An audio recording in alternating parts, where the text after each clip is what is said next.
Hello Pisces, and welcome to your July 2026 monthly horoscope. My name is Justina. Welcome to my channel. If you're a returning viewer, welcome back. So here today we are going to look at some of the most important events happening in July, and I'll tell you how they may influence your life on a deeper level. I follow Western astrology, tropical zodiac, and this horoscope is most accurate for your rising sign, also called the ascendant sign. However, you can also watch it for your moon sign or your sun sign if you wish. All right, so here we start with your modern ruler, Neptune, turning retrograde in the sign of Aries. So that's your second house. Neptune has been here since the 26th of January. Now it's turning retrograde at 4 degrees of Aries. So Neptune is a very slow-moving planet. Its influence is very, very slow as well. So here in the upcoming months, this is a time to look at your financial area of life from a very different angle, from a more sober perspective, because Neptune transiting your second house.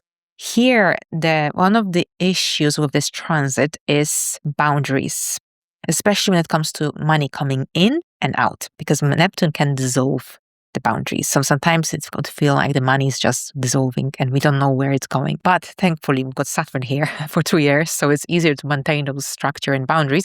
But at the same time, Neptune could have also made you perhaps some of the goals and dreams connected to wealth, connected to your capabilities, objectives, or things that you want to buy or purchase. Maybe some things are not realistic or necessary. So Neptune retrograde here will also help you to reassess that and define what's needed, what's not, what's sustainable, what isn't. So at the same time, Saturn will also turn retrograde at the end of the month. So you will have both planets. It's a big, big cycle of reviewing, reassessing your finances and your financial objectives and goals and decisions, things that also the structures you've built in this area of life since January, February this year, when first Neptune and Saturn entered your financial area of life. Now on July the 9th, Venus enters Virgo.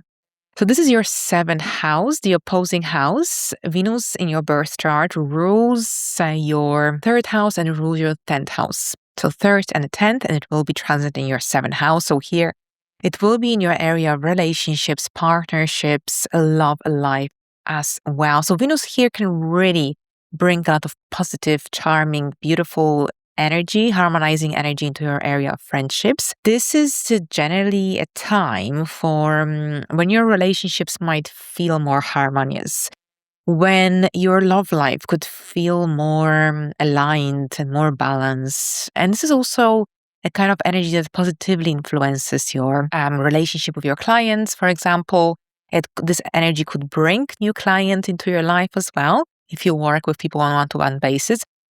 But also a good time for dating and for generally love. Love is in the air when Venus is in the 7th house. But on the 13th of July, Venus will connect with Uranus by a square. And this is a very important transit to keep in mind, because Venus and Uranus square could bring some sudden disruptions, and here in your area of partnerships, relationships, contracts. So Venus and Uranus squares, of course, Venus will be in your 7th house of Virgo, and Uranus in Gemini will be in your 4th house. So we've got the 7th and the 4th house square. So Uranus in your 4th house here, this indicates that disruption or maybe some destabilizing energy comes from your area of home, family, emotional foundations that unexpectedly may impact or affect your contracts, your relationships, your one-to-one dynamics. So pay attention to what comes up, to what shows up, because also on the same day, we've got the Sun and Mercury retrograde cazimi taking place at 20 degrees on July the 13th. So it's a really powerful energy influencing your 5th house of romance, creativity, children, anything to do with pleasure-driven activities. So anything that gives you pleasure, your interests, anything you're passionate about as well. Now, Mercury is retrograde during this. Mercury will be in the heart of the sun, but it is retrograde, so it concerns something that is returning from the past, whether a creative project or some freelancing opportunity of your life, or perhaps something to do with your children that is basically bringing the much needed clarity, some intuitive thoughts, or some realizations in connection to these areas of life. Now, the day after this Cazimi and also Venus and Uranus square, we've got a new moon happening in the sign of Cancer. So this is happening at 21 degrees of Cancer in 58 minutes in your 5th house on July the 14th. So the events of the 13th of July will also have a strong impact upon this new moon, because they will be happening around this new moon, and the Mercury retrograde will be still tightly conjunct this new moon. So this new moon is not the best for setting a fresh intention, for starting something that just comes up into your mind. It's a time to either return to some projects, goals, hobbies, ideas that you didn't have a chance to finish, complete in the past. So you are revisiting, returning to them, reevaluating them, giving them another chance. Or here, this could be also connected to you reviewing your parenting style. It could be about a situation concerning your child that needs attention, something that perhaps was overlooked or perhaps wasn't addressed. This could be also connected to your romantic situation as well. So this is a time to see things from a slightly honest angle, especially since this could be connected to a situation or a matter that has already taken place or took place in the past, and now you have a chance to review it, reassess it, give it another chance, another go. Now on the 23rd of July, Mercury will turn direct. So whatever that you're dealing with around the 13th, 14th of the month, here might gain their momentum around the 23rd of July and onwards when Mercury turns direct. Because when Mercury turns direct, or any other planet, this is when this planet, the energy of the planet, so Mercury is connected to communication, your mindset, thinking processes, transportation, news, decisions. Now things are moving forward. This planet is regaining its strength. There is that sense of momentum, more clarity, more vision, or a clearer sense of direction or vision as well. So whatever that occurs around the 13th, 14th might finally make more sense, or you might gain more clarity, or it could find its direction around the 23rd and onwards. On the 26th, another important event of the month, Saturn turns retrograde in Aries in your 2nd house. So I told you earlier that Neptune turned retrograde. Mercury is now out of the retrograde phase as well. So what's happening here? You've got Saturn retrograde at 14 degrees. So Saturn entered Aries around the 14th of February. So think about how much you have achieved since then. How many changes did you go through in your financial sector? How many changes you had to implement in terms of anything to do with budgeting, financial planning, your outgoings, your spending habits. Because here with Saturn now, Saturn have reached the 14th degree. Saturn is moving pretty fast in Aries. It's only going to stay for 2 years. So until 2028. So here, this is a double retrograde here. A double retrograde in your area of money. So this is when you will be reviewing your financial situation, financial structures, your business, your income situation, whether you're paid fairly, whether you are underpaid, whether you are being taken seriously for your work, for example, because the 2nd house also deals with self-worth as well. So anything new in terms of any financial goals or projects, objectives might take a longer turn, might take longer to move forward as of the 26th of July. The second part of the year is a time for you to review, reassess, and work what you have established this year, to give it a stronger foundation, to give it more form and shape as well. So at the same time, Saturn rules over your 11th house. That's where Capricorn is present.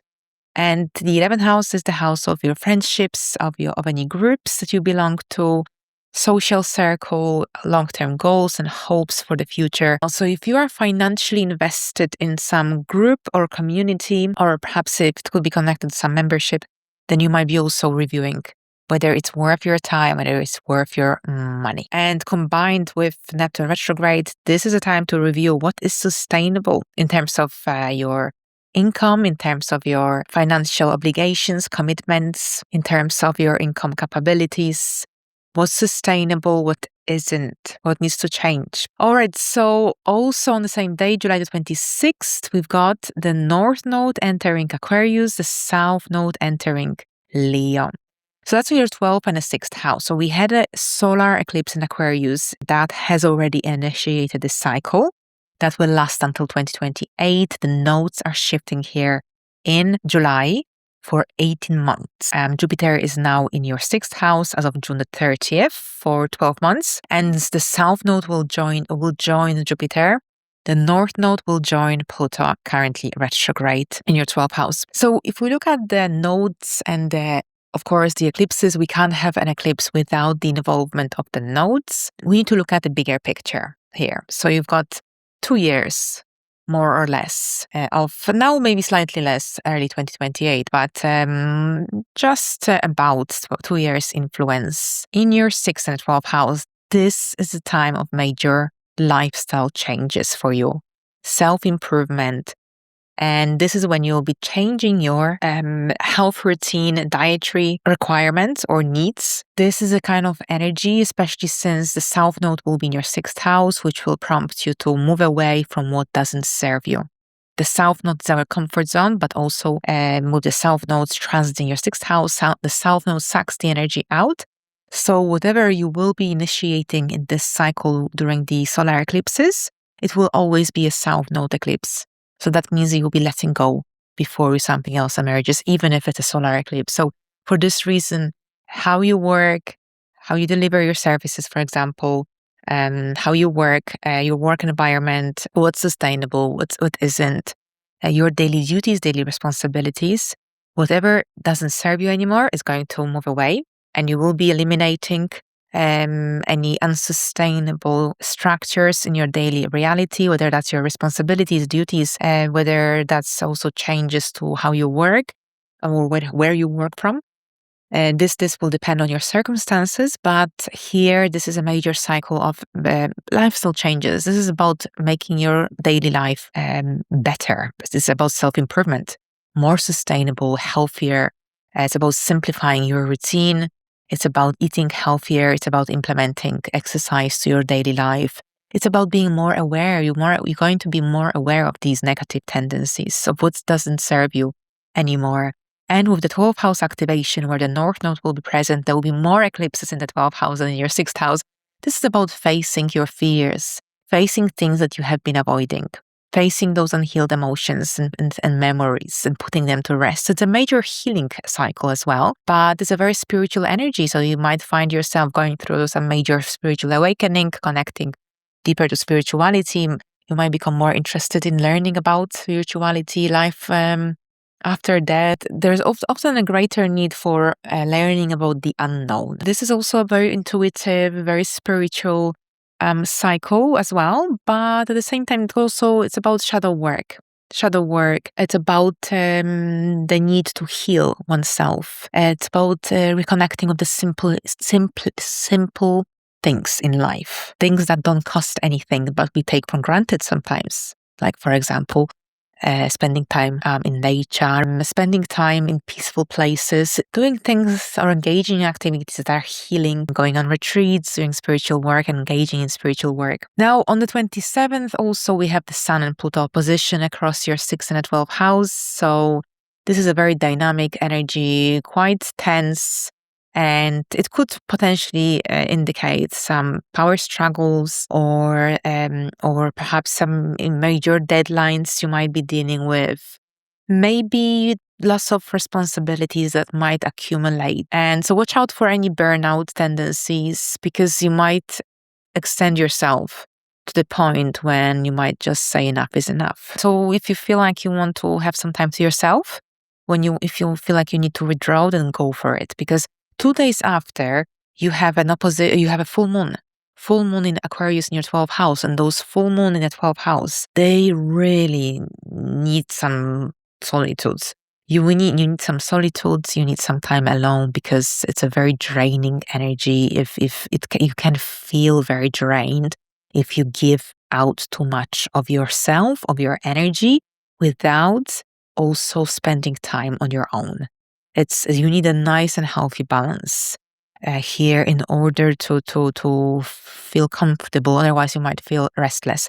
So definitely engage in activities that you find comforting, that maybe reading or going for a walk or spending time on the beach, something that is very healing and therapeutic. Because 2 weeks after this full moon, there is a solar eclipse in Leo activating your 6th house. And this eclipse is the first eclipse in Leo in this cycle.